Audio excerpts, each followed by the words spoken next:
Guys, today we're going to be talking about the movie called Hush, right? Hush is one of the most insane movies I ever watched. I thought The Quiet Place was insane, but honestly, this movie literally made me feel like, oh my god, this is way too insane for me to even realize. Honestly, I felt like my heart was about to pump out of my chest. It was like, nah, I'm quitting. This is overtime for me. Like, I can't work like this. That's how I was feeling while watching this movie. Basically, Hush, basically, we have the main character. The main character, her name is called Maddie Young. Maddie Young basically is a horror author, so she writes horror novels. At the same time, she is deaf and mute, and she also lives in an isolated place. But I wouldn't necessarily call it an isolated place because this is the type of place where it's kind of like she does have neighbors around, but it's kind of like the distant neighbors. Like, isn't that it's not the neighbors where you like, hey, what's popping? I can see what you're doing over there. I can see what type of cooking you're doing. Can I come over and pretend like I'm just here to visit you, knowing that I want to eat food? No, this is the type of neighborhoods. If you go to visit somebody, you gotta have intention on why you are there. Because it's distance from each other, and obviously it's kind of like it's isolated, but technically it's not isolated. But because she's also deaf and mute, I feel like that also reflects on the isolation of itself.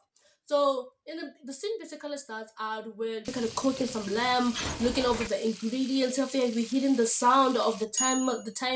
We also basically hearing the sound of the onions sparkling off top of the stove. We're hearing all of the things. We're hearing her breathing. Everything's so amazing. But one thing I didn't realize, and obviously it was confusing to me, is that the moment when the camera shifts and it changes to her perspective, everything goes quiet. And I was like, why is everything going quiet? And if you do not read the synopsis of the movie, you wouldn't be able to understand. It's at the moment when the camera shifts and then shows you from Maddie's perspective, we see that the world is literally completely quiet, isolated, dead, like you don't hear anything. Like it's that type of place you're like, girl, you were stronger than me because wow. Yeah, so it's literally quiet. And it's literally so interesting, right? And then the camera basically turns back to what she's cooking. I'm like, girl, who are you cooking for? Can I come over and visit you? Because honestly, you know what? I'm about to pop myself into the screen right now and come and eat with you right now. And the wonder when we're doing that, we have a notification that comes from her laptop, and the notification it writes Sarah next door. And it says like, hey, I just finished reading your book. Should I come over? And the man's like, yeah, you should come over. Make sure to cook you some lamb. It's like, oh wow, that's really just like, nah, you are. That's really nice. Yeah, I don't want. I'm just making a mess. And at the same time, there is this weird interaction where this guy called Crack keeps blowing up her phone, and I don't know why, but I do assume that it's an ex because he just calls, just say I miss you, all of those types of nonsense, right? Gotta stay away from the ex. So during that, while she's waiting for her friend, she instantly goes out of the house and with a bowl of food for the cat. So she starts shaking it, starts basically shaking it. While she's shaking it, the cat comes and eats. And I'm assuming that the reason why is because since she can't communicate with the cat, this is the way of communication that she talks with the cat, which will be important later on in the show. Right, later on in the movie, right? So while she's standing there on the door, then she sees her friend Sarah, and we can assume that obviously she's the next door neighbor because on the phone she read Sarah next door. At the same time, she does appear that she walked, that she's walked while coming here, so the car is not parked somewhere else. So obviously it must be the next door neighbor. So Sarah comes and instantly, oh my god, how are you doing? And Maddie's like, how was the book? And then we found out that the book is actually a pre-release of Maddie's book, the horror novel, and then she actually gave it to Sarah to hear her opinions about it. And the moment when Sarah's like, oh my god, I literally loved it. Honestly, most of the time when I read your book, most of the time when I read horror novel mystery books, I literally can come up with the ending of the book. But then this one, oh my god, like honestly, I did not know the different endings of it. Like that was how interesting it was. How do you come up with that? How do you come up with different endings that are so unpredictable? And so and then basically Matt is like, oh, I have a voice in my oh, I have a voice that literally tells me those different outcomes. And then that's when basically Sarah asks a sensitive question. It's like, is the voice young? Because you did mention that you had an accent when you were 13 and you suffered from bacterial meningitis. And then she's like, no, the voice is my mom. It's my mom. It's like, oh, sorry for that. And instantly, Sarah looks at the door. It's like, Mary, there's fire coming inside your house. And don't forget, she was cooking them lamps, right? So instantly, oh my god, the whole house is literally like with smoke and everywhere. They rush to the door. They rush inside the house. And one thing that's really interesting is that the moment when they rush inside, there's a fire alarm that's literally blasting itself through the roof. Like it's literally screaming. I'm telling you, even I had to literally take off my earrings and be like, this is too much for me, honestly, because that's how loud it was. But then when it was from, and we can see from perspective of Sarah, because Sarah keeps on like literally putting her hands all over her ears, like she's feeling so much like, oh my god, this is too much for me. This is literally too much for me. But then when it's Maddie's perspective, when the camera turns to Maddie, she literally just goes up there, takes it up, and just closes it. It's like, what are you worried about? What are you worried about? It was like that. And I was thinking maybe Sarah's just being over dramatic or anything. I don't think it is really that loud for you to necessarily like almost like put your hands on your ears. But then Mary explains this, oh sorry that it's extremely loud. I had to get an extra one just in case there's a fire that's happening. I can feel the vibration so that I can wake up. So you can see that this is really loud for her to actually feel the vibration just so that she can literally wake up and turn off the fire alarm. Then so it sounds like, yeah, it would wake anybody up. And in the instant, they're literally sitting down. And now it's at night, and the man is like, oh yeah, sorry for the burnt lamp and everything like that. And like, yeah, it's fine, it's fine. Do you wanna come over? We can sit, me and John, so his boyfriend, we can sit and then maybe order pizza. And the man is kinda like, yeah, no, I can't do that. I have to go back to work. And then it's like, okay, fine. I'll see you. They hug, and she gets inside. And once she gets inside, she immediately we can see those nine voices that she was talking about. Those nine voices, that voice in her head that was talking about the nine different outcomes. Because the moment when she opens her laptop, we can see the seven scenarios of the ending of the book, right? Because this is a murder mystery, so obviously there are different levels, there are different outcomes of the story, because some story can be a loophole from the other thing. Some of them, they will not make sense about the story and they will not relate to it, and some of them basically they will just be completely irrelevant, like basically unnecessary to be added onto that. Because have you ever read a book where almost to the end it was completely waste of time? You like, this does not even go with the book at the same time. So obviously she's literally having all of that, and instantly we hear voices that's coming from her head that's literally talking, oh yeah, this one cannot work, this one cannot hug, this one cannot. And while she's completely thinking that, I don't know what happened to her, or maybe because she's suffering from writer's block, or maybe she's bored or whatever it is, she instantly types does a video call to call Crack. You know Crack, the one that I talked about earlier? Yeah, she does that. And then the moment when she does that, she's like, oh my god, I'm not supposed to do that because I can't talk to my ex-boyfriend. That's weird. I'm trying to ignore this guy. And then she drops the call before he could actually answer it. Crack, right? And in an instant while he's looking at this, Craig calls again. Craig, now it's Craig that's calling. And he was like, oh my god, what am I doing? Like you can see the emotion that she's really not expecting this. And it's just like, okay, what do I do? What do I do? It just close it down. And the moment when she's like trying to focus on her work, Craig blast her laptop again. It's like, now, oh jeez, and then literally she just slaps the laptop. Like, okay, you know what? Let me be a productive human being, because this guy keeps on blowing up my phone and my laptop. So what must I do? What must I do? So she literally goes back to the kitchen and starts cleaning all the mess that she made earlier on when she burned the food. Just cleaning all the, and this is where the action starts to happen. This is where the action starts to go in and become interesting, right? So she literally, what she does is that while she's cleaning, you can see from the side of her chest, like from looking the side of her the door, right? She's literally standing near the door, but she can't see it because she's busy cleaning. We hear a bang. And then the bang is Sarah, and Sarah's literally screaming, Maddie, please hear me, please hear me, please see me, please see me. And instant, an arrow literally goes inside Sarah's body. I hope YouTube doesn't penalize me for me being trying to be graphically, right? And but basically an arrow literally goes inside her body, and in an instant we see basically Sarah's body kind of limping forward. And in an instant she keeps on screaming, Maddie, please hear me, Maddie, please hear me, Maddie, please see me, please see me. And that's when the mask killer comes in. Oh my god, this guy's literally so scary. That mask is the most scariest mask in the entire world. Look at this mask. Tell me it's not scary. Tell me if you see a guy wearing this mask, you will not freak out. That's me right now. And in an instant, we can see the serial killer, because Maddie's literally facing like towards the door. Her face is literally facing towards the door where she can see Maddie, and the killer's literally behind her. So what the killer does is literally he takes Sarah's body and then turns it around. So now he is looking at Sarah. Like Sarah's body, like Sarah's face is literally towards the killer, while the killer's face is literally towards Maddie, and is looking at Maddie. And you can see in his eyes, because we really he doesn't say anything, but you can see in his eyes he's really kind of confused. Like, why is this girl not acting? Why is she not responding? Why is she not freaking out? Why is she not doing anything? What's wrong with this girl? And in an instant while she's looking at Maddie, she starts stabbing Sarah, right? She stabs her, and then obviously Sarah not be dead. Sarah not be dead. No, Sarah is dead now. So Sarah, what does she do? She got dead, right? She's no longer part of the story anymore. She literally came and said bye at the same time. She literally drops to the floor, and in an instant, I'm pretty sure the kid is kind of intrigued by this. Like, okay, this girl is really weird. And in an instant, because we see the serial killer literally taking out his finger and literally going towards the window dome, and then literally starts tapping. Tap, tap. Mary don't hear. Mary don't see. Mary doesn't hear what's going on. She keeps on washing her dishes like a productive human being. And the killer is kind of intrigued about this. I mean, he's kind of like, oh, this is really fun. I want to see what's going to happen. Why is she acting the way she's acting? Right? So the killer basically goes and drags Sarah's body towards another place, because in the moment we don't know where she takes the body to. She takes that, and in an instant we see basically Maddie basically looking towards the door, and then there's nobody there.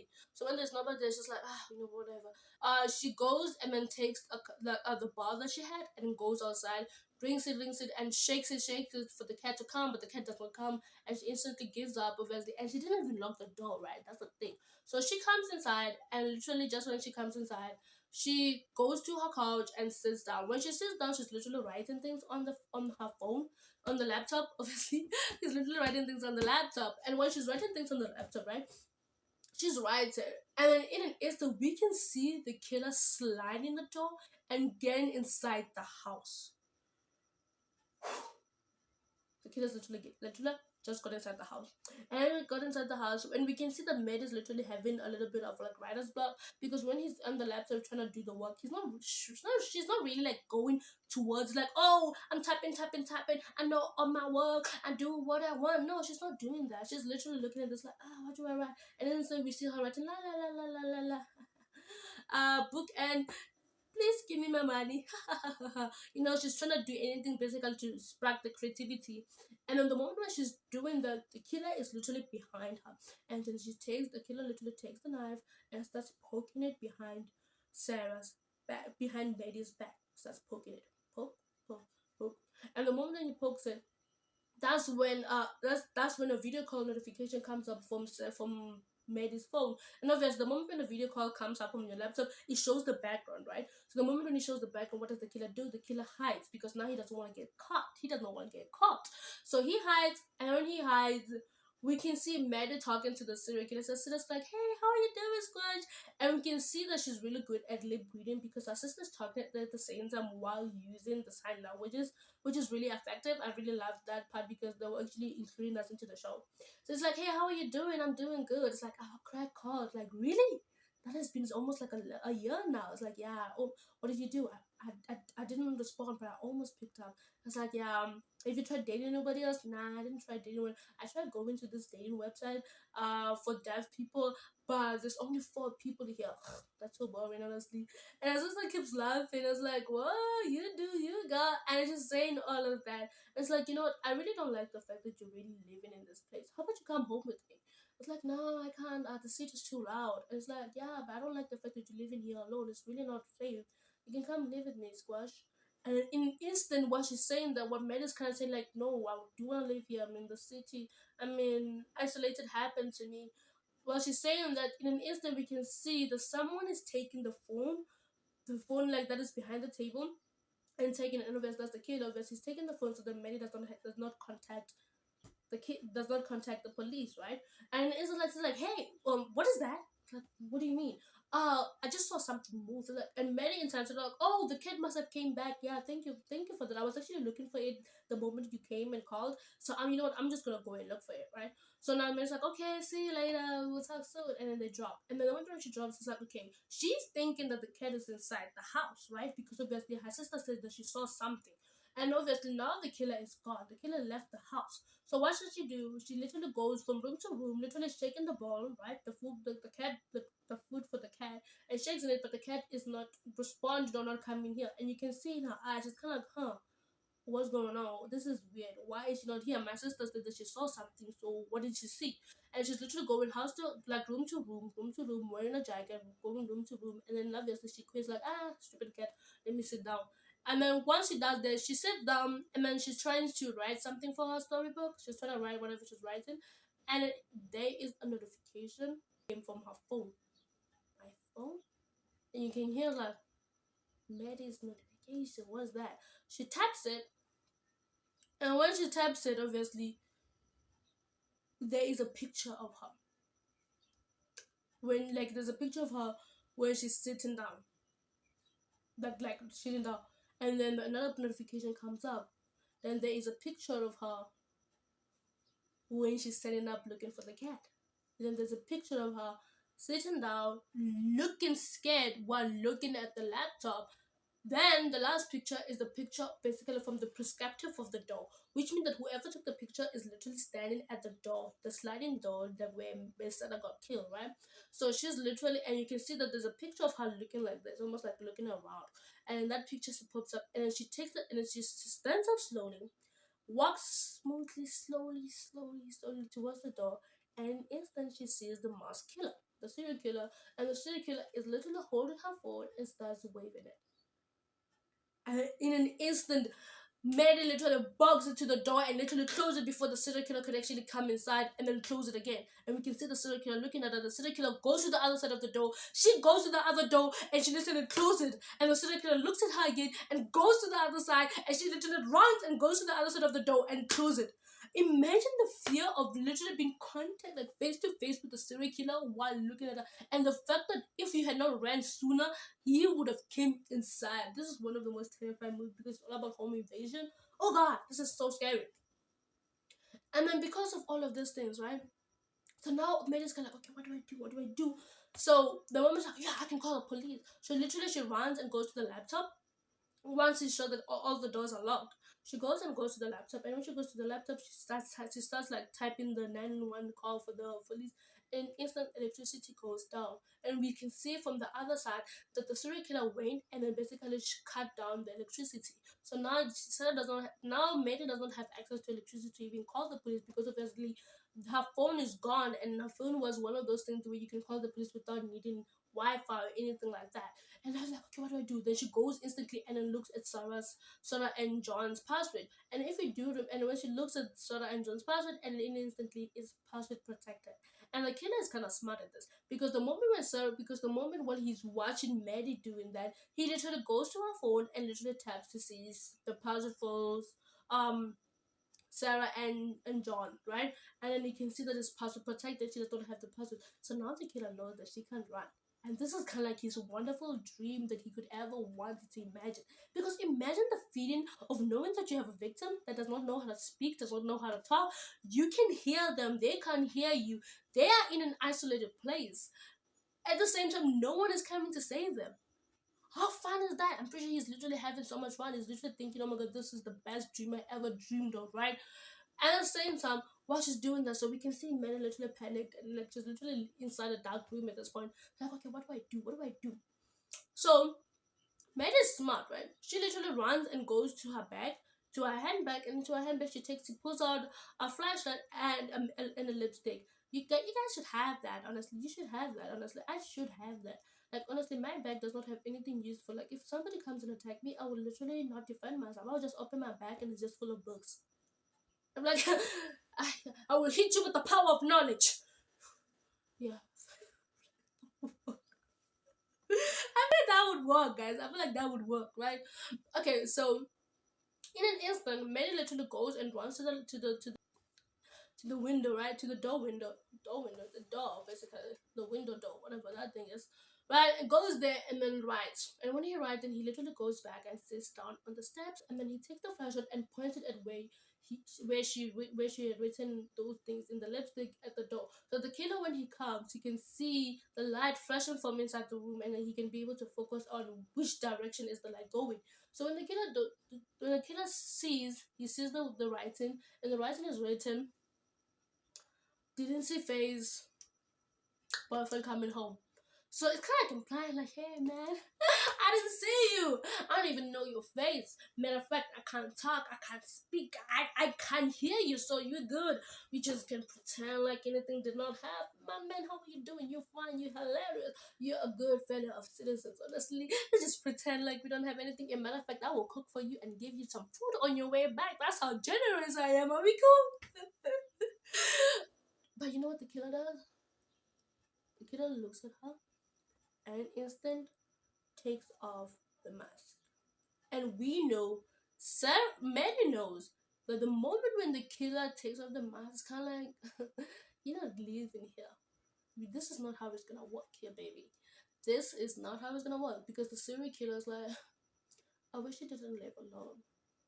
You should come and live with me. Squish. And is the man knows? Oh my god, he was inside the house. He was listening to me talking to my sister. Oh holy crap, he was there. And my sister said he saw something move. Jesus, because how am I gonna explain this to myself? And in an instant, we can see her literally starting to like. She's literally like now. She's literally scared. Like she's like terrified at this point. I'm gonna show you a picture because this picture is really funny. Right now, she's looking really scared. She's like, "Oh my god, what did I do to deserve this type of nonsense in my life? I've always been good, honestly. I literally had a big deal when I was 18 that did not allow me to speak and talk. I isolated myself, and I thought that you know what, maybe if I turn into books and start reading those books, I might find something interesting. And now I'm writing books about horror novels, and I'm a horror novel author. But now this thing is happening to me. Oh my god, why is things happening to me on things that I write about? This is not a fictional story anymore." Yeah, that's what I think about it. Sorry for going on a little tangent rant, right? I tend to do that a lot. I don't know why. I don't know why. But so the moment when she does that, we can see the killer's like looking at the window and saying, "Can you read lips?" And Mel is kind of like, and Mel is like not saying anything, and the killer's like, "Can you read lips?" Nod. And Mary, we can see her slowly doing that. That's literally when the killer literally repeated those words that her sister said earlier. And after that, the killer literally says, "Here anytime I want to. But like it for you, I don't want to." Sorry. Sorry. I just literally thought of it like way. Okay, but the killer literally says, "I can come here anytime I want to. But I won't. Not now. Not until you wish you were dead. That's when I'll come inside. So stay put. Let's play. Let's have fun. Okay?" In an instant, Mary literally goes and runs inside the house and literally runs into the stairs and literally goes into her bed, into her room. And in her room, like she's literally sitting in the middle of both windows, right? This guy got so many windows. This guy got so many doors. What are you doing with so many doors? I'm telling you, what are you doing with so many doors? This is literally the most terrifying thing you could ever do to your entire self. I'm literally terrified for you, girl. That's how it feels. But then she go, no. You know what she does? She has some like so she's literally sitting in this like in this position where like there's two doors, and in an instant we can see her breathing really heavily. She's breathing really heavily. Her heart is literally beating to the drama of the whole place. I'm telling you, she made me feel anxious by me watching her. That's how intense it was. At the same time, while she's literally having those types of emotion, we can see that a hand starts like basically tapping on the window. Tap, tap, tap, tap. And obviously, since she can't hear it, but obviously, I'm pretty sure you know, especially when something literally quick pass by, you can literally see it because in the side there's a shadow of something literally tapping there, like something tapping. And instant man is like, oh god, he knows I'm here. What am I gonna do? And instant he literally Maddie goes and looks closely to the window, and he can see the killer holding Sarah's hand, basically her whole body, and literally tapping with it at the window, tapping like this, tapping, and in an instant, Mary literally like leaves the weapon that she had gotten area. Sorry, I forgot when she was running to the window. When she was running to the room, she had literally hammer. She literally grabbed the hammer, so she with it to protect herself. But not because you see that she don't think about the hammer. She literally leaves it there and literally runs back and literally runs downstairs like, oh my god, and literally runs downstairs like, oh my god, I literally just saw my friend being dead. Because all of this time, Mary didn't know that her friend was dead. We knew that her friend is dead. She just realized that her friend is dead and he's killed by this person. So now this person wants to taunt her and kill her too. That this person is a serial killer, a serial pet, a serial killer. Definitely like that. I feel like there's a very reasonable explanation for me to say it like that.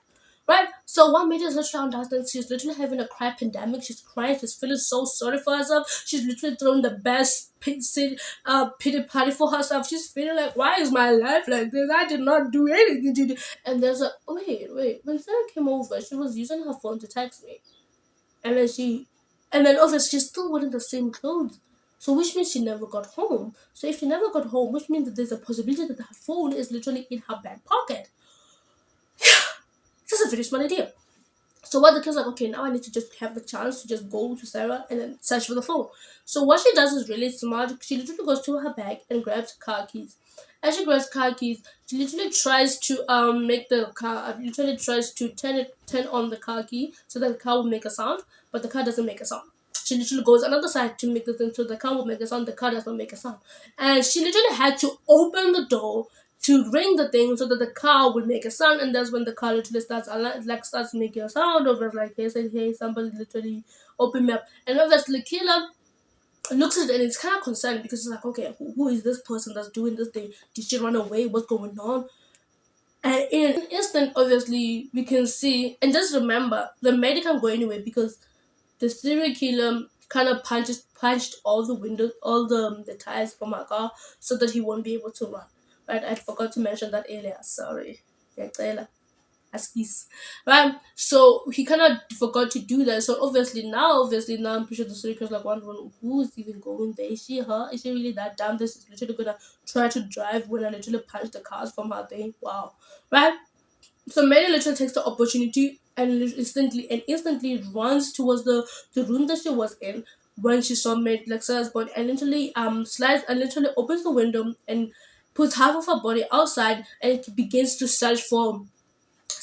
begin to search for the keys. So she searches at the back pocket of Sarah. She keeps searching.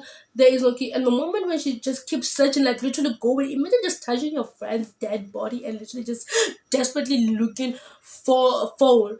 Now that's the moment when the serial killer notices and comes back and sees her literally poking her head on Sarah's back pocket, and the pillar starts rushing. And the moment when Mary wants to close the windows, that's when the serial killer basically at the same time touches the window and prevents it from closing. And at the same time, he pulls it upwards while Matt is pulling it downwards. He pulls it upwards, he's pulling downwards, and Matt looks on the side and there's a hammer over there. It's like, oh my god, that's the hammer that I forgot I left earlier on. It's like, okay, I have to leave it because I have to leave the window to give him the opportunity to think that he's gonna come inside, but obviously I'm gonna hit him with it. And the moment when like Matt does what she does, she leaves the window. The killer is now getting cocky. He's opening this thing. Instantly, Mary takes the hammer and instantly bings it her back. Basically, literally hits him with the hammer. It goes to his hand and instant he's bloodied up. And then that's when the killer literally screams. And that's when he leaves the window and she closed the windows. Right? She closes it. And the killer's like, man, you little bitch. And then in an instant, you can see that now the killer is pissed. Like before, the killer was thinking this is the game. This is like a nice game, like those games, like what is it, Thrones and something like like Lord of Rings. Like he's thinking this is Lord of Rings, although thinking this is the type of games, right? He's thinking that the game where we're just gonna have fun. I'm the hunter, you are the prey. I'm gonna do whatever I want, but no, the prey fights. That's what he's thinking. That's what he never expected, right?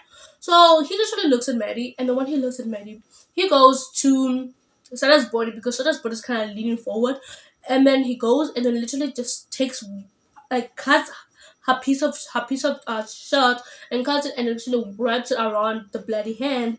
At the same time, while looking at Sarah, he goes close to Sarah's dead body and collects an earring. Like, and looks at her. And it's kind of sickening when you look at it, and I'm pretty sure he's trying to mess with her head because why would you take somebody's earring? Obviously, it's kind of like a prize. Like I'm pretty sure this is a prize to know that, oh, I did this, I killed this guy, I killed this woman. Because why would it be like that? And obviously, in an instant, Mary's kind of terrified, just literally like looking, feeling pathetic, feeling all those types of emotions. Like so Mary's like, what? I don't have. I have to get out of this place. I literally have to get out of this place because there's no way I'm gonna survive in this place. And then she literally goes. She goes downstairs into the living room, and into the living room, she calls the killer to the side of the window, And the moment when the killer looks at her, she bows into the other side of the door. The moment when the killer looks at her again, she bows into this other side of the door. The moment when the killer looks at her, she bows it into the side of the door. Until the killer basically, I don't know, maybe he's thinking that she's in the other side, because the moment the killer runs to that side, she's not there, right? And then she does, so basically the killer's kind of like looking for her. And that's the moment when she slowly slides the door, and then walks down the porch of her house and gets inside under the porch, like under the porch, right? Those houses they have in America, I think that this is something they have where you can be under a house, yeah, something like that. And she literally gets inside there. And at the same time, now the serial killer's like kind of going forward, going up again, walking around, and he actually starts climbing on top of the porch. Now Matt is under the porch, right? But he's climbing, right? Because he's thinking the man is inside. And then at the time, I don't think Mary realized, because all this time she lived in an isolated world. She never really knew that breathing can be loud, right? Because she's doing all of this, and we can see the killer kind of hidden something, because we can, I don't know what is happening, but the killer's kind of stomping towards her, like on top of her, but like it's kind of pausing, like it's kind of like trying to listen to the sound that he's hearing. At the same time, Mary realizes and like literally covers her hand in an instant, and that's when the killer, I feel like he suspected that she's there, because what the killer does is really, really, really, if you look at it, because he literally just walks down. He literally gets off the porch and then starts walking smoothly, right? So she's thinking, oh my god, finally I can be saved, and she literally gets off the porch, under the porch, and instantly runs towards a tree, towards the forest, because she does live in an isolated place, so it's full of forest, right? She literally runs, and when she's about to reach the tree, that's when we see a bow and an arrow almost like flying towards her, like almost like it actually touches the tree. And that's when she looks back, and that's the serial killer. It's like, oh my god, now I gotta bolt it back and go inside the house. And she runs inside the house, and then the moment she's trying to run, we can see the killer like literally using the bow and arrow thing. I'm gonna show you this thing again. The killer using this thing, right? Oh my god, this thing looks like a gun, using this thing, and it almost hits her, but before it could hit her, she closes the door in an instant, and then we can see the killer now looking really frustrated. It's kind of like, huh, oh, you got a little bit of brains, I see. Okay, no problem. And I was like, oh god, this that man is kind of like, oh god, they failed, because even though she does not say this, but obviously one thing I like about this movie is the portrayal of the emotion that she had on her eyes. Her eyes could tell so much that it could be interpreted into many ways. Like I could say it differently, someone can say it differently, someone else could say it differently, but it still will have the same meaning. The fact that she's scared as hell. That's it. I said it. I said it, right? So because of that, she's like, okay, what do I do? What do I do? She's like, you know what? Maybe I need to climb on top of the roof, right? So she literally runs upstairs, goes on top of the roof, runs upstairs. As she runs upstairs, goes onto at the end of the house, and in an instant, she's like, okay, maybe I need to find a way to distract this person. So she grabs a flashlight, opens the window, and then slowly takes the flashlight and then throws it to the side of the other, to the forest, to make the killer look at it and feel like maybe somebody's coming, right? But then the moment when he does that, the moment when the killer goes to the forest, she comes out of the window and starts walking on top of the roof. And she's walking steady, trying to keep her balance and every single thing. And then she starts going downwards towards the ladder. And then she's like climbing down on the ladder of the house. And in the instant, we hear a crack. Basically, there's an arrow at her leg. The killer saw her. The killer literally just aimed at her and then saw her, and then literally just put an arrow in her leg. And instantly we can see her literally crying as she's climbing towards, as she's climbing up, because now she can go down. Now she's climbing upwards, she's climbing upwards, she's climbing upwards, she's climbing upwards. And when she's climbing upwards, she literally falls on top of the roof, right? And she's literally crying. And she stands up trying to look at the killer. In the instant, an arrow literally almost went onto her head or her eyes, because it almost like literally came there. But in an instant, she saw it, and then she was able to bend like forward, and at the same time, the arrow literally flew upwards. So now the killer's literally pissed, and now the killer literally starts climbing on top of the ladder, right? He's climbing on top of the ladder, and now she was like, oh my god, this person's literally climbing, and I don't have the mental energy to run right now. What do I do? As he's climbing, so we need to realize at the same time, the serial killer, he's holding, what is he holding again? Oh yeah, he's holding this arrow gun, right thing, this thing, right, this arrow branch thing. He's holding it, but at the same time, so in order for him to be able to stand on top of the roof, and since this thing is holding is like kind of heavy, he needs to be able to put it on top of the roof and then launch himself forward, right? And that's the moment when Maddie basically makes it an opportunity for him, for her to take the bone arrow thing, the bone arrow gun machine thing, and literally punches the serial killer the moment he's about to launch himself forward into the roof, when the serial killer immediately falls and then falls and then goes down. And so like mind is like, okay, now at least I did this, now what do I need to do? So she starts taking the bag, starts taking the thing, and starts walking towards the window. So I'm walking towards the window, and then she's walking, and the serial killer's kind of climbing now because now he doesn't have anything that's weighing him down. He's climbing really fast. She's not climbing. She's not really walking fast because she just got an injury right now that's literally been put by the serial killer, right, the masked man. So she gets inside the window. She gets inside the window, and then she quickly closes it. And the moment that she's done closing it, that's when the killer pops up on top of the window, and then we can see she's scared. The killer's looking frustrated. Is kind of looking pissed off because she took her gun. She like the killer took her gun, though her boarding arrow thing, right? So now she's pissed off, and we can see the killer like, oh man, I'm so gonna get you. The moment when I get inside here, oh, you're dead. Just know that. And the moment when she's dead, then May is feeling so sorry for herself at this point. So you know what she does? She goes downstairs. She goes downstairs, but she's like a really strong person, right? She's really strong. She's really strong, right? She goes downstairs, and in an instant, she goes to the I think it's a bathroom. I think it's a bathroom. Let me interpret it's a bathroom, right? She goes downstairs, and then she literally takes off her clothes, and she pours alcohol on the injury that she got from the arrow. She posed because this arrow things are really like it's not something that like pokes you. It's like it's really deadly. That's how it is. It's so painful. I'm pretty sure like it can kill somebody. That's how deadly it is, right? So she goes there and then pours alcohol on top of it, and then literally starts wiping a cloth on top of the thing to make it easy for her. And then she wears her clothes back, and when she's wearing her clothes back, she's still feeling pain. Like she's literally feeling like, oh my god, what did I do at this point? She's feeling all of this pain. And then that's when basically she gets frustrated. She's starting to have this martial arts of like, you know, I can't let this guy win. Who is he to come to my place and start determining me to do things? Because that's when basically what she does is that she literally just goes there. She literally starts taking the bow that she got and takes the arrow that she was hit with, and then tries to put it straight. So basically, the burn arrow and this thing would align straight, so that when she launches, like when she basically takes it back and launches forward, it will go in the right direction so they can hit the target, right? So she keeps taking this arrow and trying to put it in a correct position so that it aligns, so that when she takes it and pulls it back, and then when she launches forward, it will go in the right direction. But the thing is, when she's trying to do that, this thing is really tough and it's not really as easy as it will look like, because she seems to be having a little problem with it. Because the moment when she does it, she started to have splinters. I think like what is it called? Yeah, she started to have splinters. Her hand is getting bloodied up, and then in the instant while she keeps on like trying to basically take this arrow thing, pull it back, launch it forward, pull it back, launch it forward. On the side, there's a serial killer. The serial killer's literally looking at her. The serial killer's literally looking at her. Hey guys.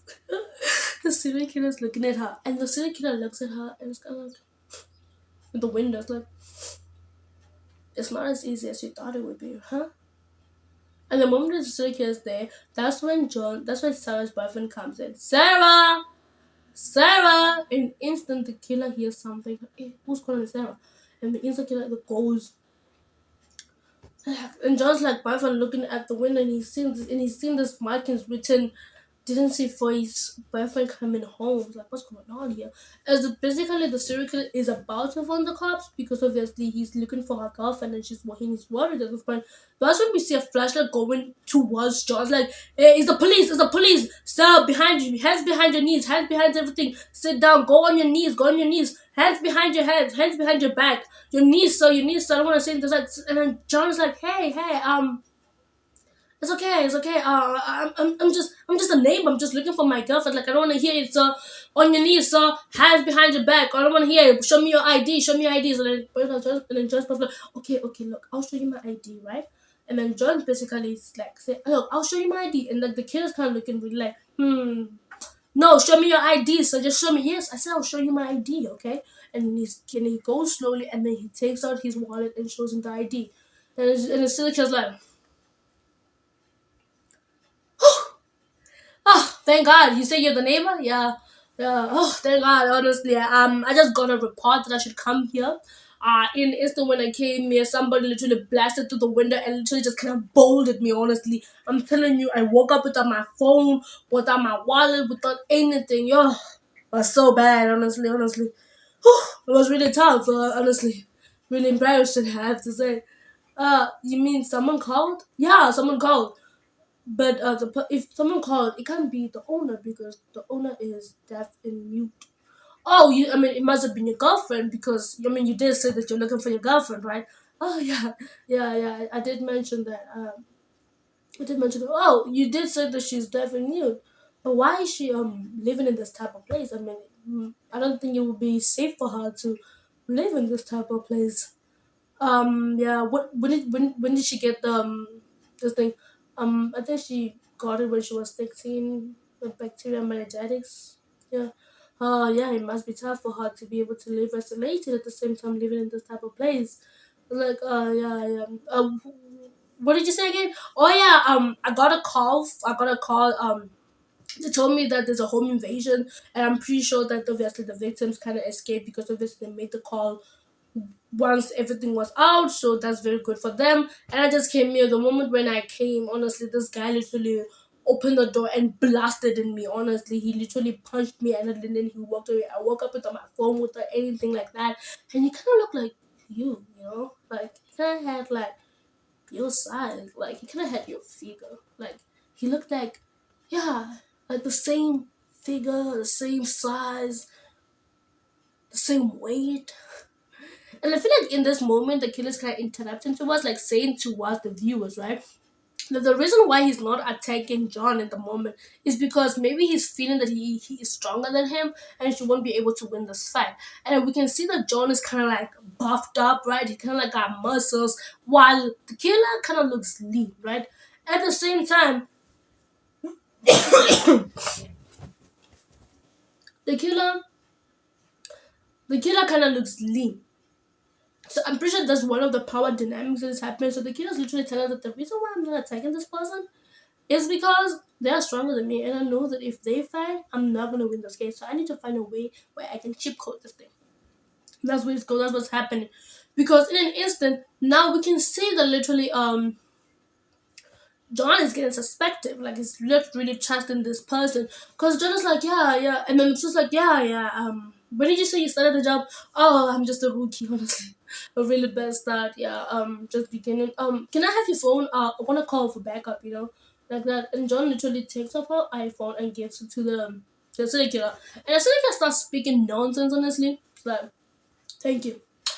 Can I have a 413-714? Yo, we got a home invasion at 724. Is looks like the victims kind of ran away. Just the neighbor around here looking for one of her girlfriend. Yo, yeah. Thank you. Call for backup right now. Thank you very much. And then and then literally the serial killer, instead of giving John the phone, he takes the phone and puts it in his pocket. And then just like, yeah, did you see what happened there at the market? It says didn't see for his boyfriend coming home. Yeah, yeah, I must have saw that. It's really intense, honestly. Oh, yeah. Um, so I was like, can I have my phone? Oh, the second like is a. I'm sorry. First of habit, you know how it is. Yeah, yeah. Come to think of it, I think Maddie kind of leaves the keys on top of the flower pot. Yeah, I think she does leave the. Really, that would be really amazing, you know, because then we can get inside and get it over with. Yeah, yeah, we can do that. And I'm thinking, John, why are you doing this? This is a psychopath. I thought you were smart. But no, John deceived me. John is smart. John is the smartest. You know what he does? He literally grabs the biggest rock ever and he puts it behind his back. And the moment when he puts it behind his back, the serial killer, I want to put it like he's walking down the porch, right? So he's walking down the porch while the serial killer is literally at the front of the porch, right? And he's literally looking at the flowering thing, And the moment when John is about to raise the stone and hit the serial killer with it, we can hear a banging from the window, from the doors. And then in an instant, obviously, John looks at the noise and then he can hear Maddie literally screaming, John! And then in an instant, we see John's neck pouring out blood. Like it was like boom. And obviously, the killer literally took on a knife and poked it there on John's neck. And that's an instant, John is kind of like walking around trying to grab the serial killer. The serial killer's like, nah, you can't do that to me. You can't do that to me. You can't do that to me. And the moment when he's doing that, obviously, John is kind of like feeling crying, feeling terrified. She's feeling like this is the worst day of my life. And when he does that, and then John literally pretends like he's dead. So the killer can feel kind of cocky because it's kind of like a cocky man, honestly. It's kind of like that type of man that literally feeds off other people's destruction or other people literally pain. Because it's kind of like when he's coming closer to him, in an instant, John literally grabs him and so starts fighting him to the point where he starts strangling him. And we can see that, yeah, the serial killer was right. He would not be able to win this fight, honestly. As he keeps on struggling, John's body be dead because now like her body be tired, like his body be tired from all the effort that he just did. And in an instant we see her hands going lamb. I mean in lamb or loose. But hands goes there and then and then like he's like scrubbing, like literally just doing this to him. So guys, I have a flu. And then it's literally like strangling him and in an instant he like his hands loosen so the killer can literally take himself off John's dead body. And in instant we can see the serial killer looking at Maddie and it's kinda like ah, thank God she came and she came. I definitely wouldn't have won that fight. Whew, definitely wouldn't have won it. And obviously Maddie knows that he's a serial killer because when she was in the bathroom trying to do those thing of launch it forward and launch it backward, there was marking on top of the burn areas and those marking literally so this is how many people he literally killed. So that literally proves that he's a serial killer, right? So man's like, okay, what do I do? What do I do? And then we see this one moment where I literally got confused until I started to understand. This is when Mary literally goes outside of the house and starts running, right? Starts running towards, and she's running. Then she sees the serial killer. The serial killer instantly hits her and then starts using the rock and starts punching her on top of the face. I'm like, wait, did she just die like that? Whoa, that's a very bad ending. But no, she like no, in an instant the serial killer is like punching, and then we see like the dead Maddie looking onto the onto the other side of the door, and Maddie is in the house, and the deal, and then the what is it called? What is it called? What is it called? What is it called? Oh yeah, the dead Maddie is literally looking towards the wind, towards the doors, and then like she's looking at the live Maddie, and like you can't escape this. And in an instant that place goes. So this is where the non-different outcomes are gonna play. Because in an instant, Maid is literally sitting on top of the window and then she's literally feeling scared, she's literally feeling afraid, she's literally feeling all types of emotions, she's crying, she's feeling all of those things. The voice comes to her and tells her, look, you can't run. The moment when you run, he's gonna kill you, especially with those legs of yours. But you can try to go to upstairs into the window. Now you can't go. No, you can't go to the bathroom.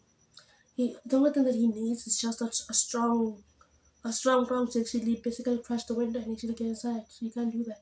Or you could try to hide until you bleed to death. Yeah, you can't do that. I mean, already you're losing hope.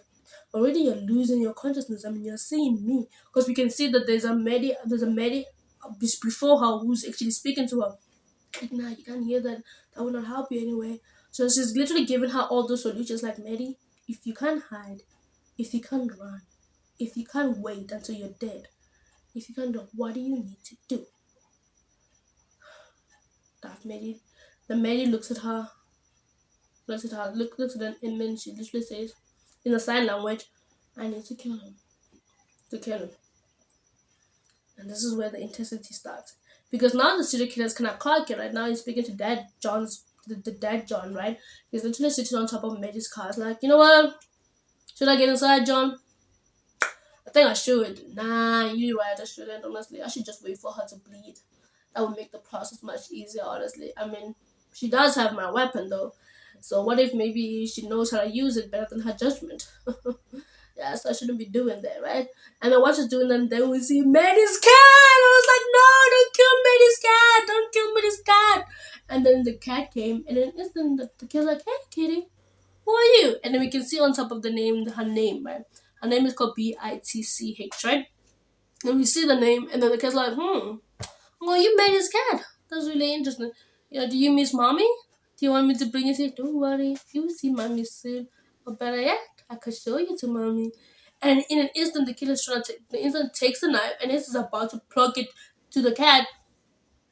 An arrow literally goes inside the serial killer, which launches his shoulders forward. And in an instant, the serial killer looks at Maddie, and then there's Maddie literally using the bow and arrow, right? And instant now the serial killer is pissed off. The serial killer starts running towards Maddie because now Maddie is outside when he was doing that shot.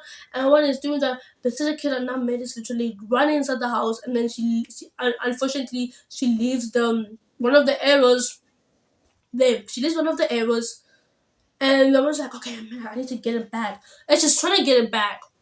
She runs inside the house, but then before she can close it, the serial killer fights her off with the door, and in an instant her hands get caught in between the doors, right? So this part of the door is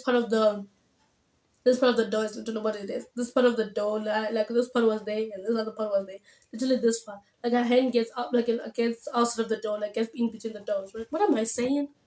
Right? Gets them. And when once it gets them, the serial killer, this is one of the most gruesome and graphic scene I ever saw. I literally had to hold my hands and start appreciating them for their efforts. Because the serial killer literally starts punching on top of Maddie's hands. That's like stamping on it, stamping on it, stamping on it, stamping on it until the hand is literally weakened and broken. That's when we see Maddie literally pulling back all her hands inside the house and closing the door instantly. And she's crying from all the pain. She's literally crying. She's feeling all the pain. She just literally got her hand broken. Her money hand is done. She's crying every single thing. And that's when the serial killer's kind of like, you know what, I'm coming inside. And then Maddie gets pissed off. Because now this is no longer the scared Maddie. Before she was scared. Before she was like, you know what?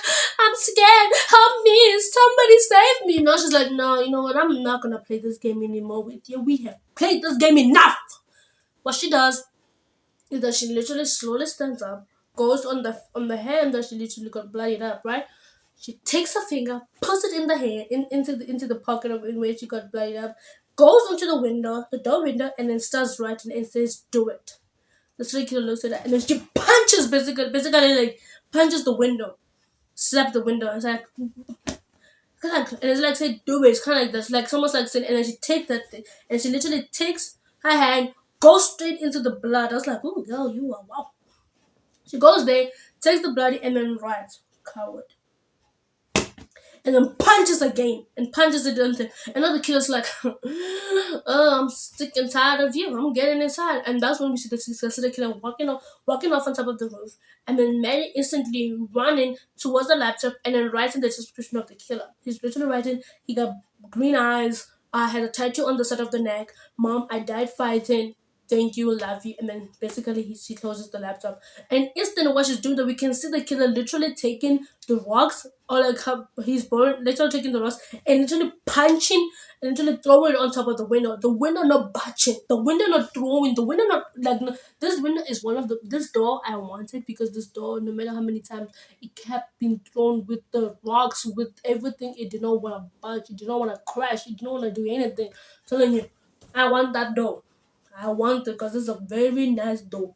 And I remember when she's doing that, we can see Mary literally running, going on upstairs, going to her bedroom, and once she goes to her bathroom, in her bathroom there's a window that is behind her, and she's literally holding the knife, and she's looking towards the door, like expecting that the killer will come towards the door, right? And in an instant, we see a crash, like basically like splitters of glass coming out, and then that's where we see what is it called, windows, right? So obviously the serial killer literally launches himself forward and gets inside the house because he literally crashed the windows, right? And then we can see the serial killer literally sitting behind Maddie on top of him. And Maddie's kind of like still looking forward towards the door, like he's like just thinking the serial killer's gonna come to that side, right? The serial killer gonna come to that side because obviously the serial killer can hear her, right? And obviously she can't hear the serial killer, so the serial killer does have an advantage. So she's literally doing this thing. Literally looking there, and the serial killer goes close to top of Maddie, like almost like in her neck, like basically goes on her level, and literally say, you know what? I think they underestimate you. I think if I touch you at the right place, you might scream.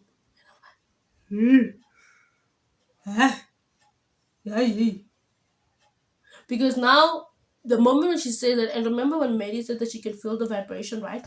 She feels the vibration, but I feel like anybody can feel it, especially when there's somebody behind you. You can feel the sensation of them talking behind your back, right? But regardless of that, the moment when the serial killer is about to lynch the knife onto her throat, she takes the knife that was looking at the door and literally turns it back and then stabs at the serial killer. Like, bam! The serial killer now is kind of in pain because he was not expecting that, right? In an instant, Mary literally limps forward and gets outside of the house, but the serial killer is literally going after her. And then Mary goes to the kitchen and then literally sits like she's dead. Like, you know how I'm sitting right now? It's like this. The serial killer looks at the land, and she's thinking, oh, she's dead. She's about to die anyway. She's losing consciousness. She's losing her sense of self. She's losing all of those things. I'm gonna kill her. And the moment the killer comes forward, we see Mary literally taking a bug spray and spraying it on top of the serial killer's eyes.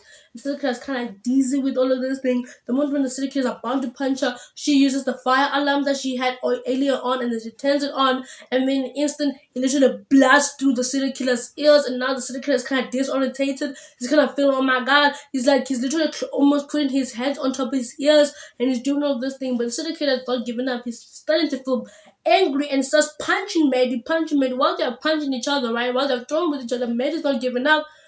Something on top of the like one thing on the window, on the wires that literally gets off. Like it's kind of like a knife thing, like a knife thing that they used when they want to poke the wife bottle out, right? It literally falls, and when it falls, they fire and fire, and in an instant, the serial killer is literally struggling Maddie. While he's struggling Maddie, Maddie can see the pictures of his life, the pictures of his family, the pictures of his. And he's thinking, so I'm gonna die just like this, and be one of his numbers, be one of his ticket bomb thing that he wrote. No way! And he keeps stretching towards that thing that literally opens the wine bottles. Keeps stretching towards it, while thinking of this kid's literally. And in an instant, she grabs it and takes it and literally pokes it on top of the killer's neck. It goes to the other side, and in an instant, blood comes out. YouTube, please don't. In an instant, we see blood coming out of the killer's thing, like it's literally so loud. It's like boom, boom, boom, boom, boom, like boom, boom, boom, boom, boom, boom, like boom, right? And the serial killer literally, like basically, Maddie left now. The serial killer dies on top of Maddie's body, and Maddie literally takes the serial killer and moves him to the side, and he moves to the other side, and she moves to the other side, and she's laying there, and she's like, and she's feeling all those types of emotion. In an instant, we see her taking the phone from the killer's pocket and then calling the cops. And that's when we see her literally going forward and sitting at the couch and then smiles. That's the end. And we see the police coming to rescue her. That's the end. What do you guys think? I feel like this was one of the most amazing movies I ever. And the fact part is that I recorded this video 3 times and then I felt like it was not enough, so I had to re-record it again so that I can feel a little bit satisfied. And I feel like today I was actually more clear than the way I was before. Other days I couldn't clearly express myself that I wanted to, but today I was. But then, what do you guys think of it, the ending of the movie? Here's my ending of the movie, right? When I saw this thing, I felt that what if? Hear me out. Don't judge me. Hear me out, right? Hear me out. Just hear me out. What if, right? Just hear me out, right? Just hear me out. What if this never really happened? I mean, I know this is a fictional movie, right? But what if everything never happened the way we thought? What if Sarah is not dead? What if John is not dead? What if the serial killer doesn't even exist? Hear me out. Hear me out. I know what you guys are gonna think, right? I'm pushing gonna think, of course, it's a movie. No, I'm saying like in the movie itself, right? What if since Maddie was actually struggling and was looking for the final plot towards her movie, right? What if what the movie that she was writing about was about the event that actually going on right now, and she literally created everything in her head to paint out the pictures of how the end will end, and then therefore will explain the smiling, because when she's smiling, which means she finally got the ending that she wanted.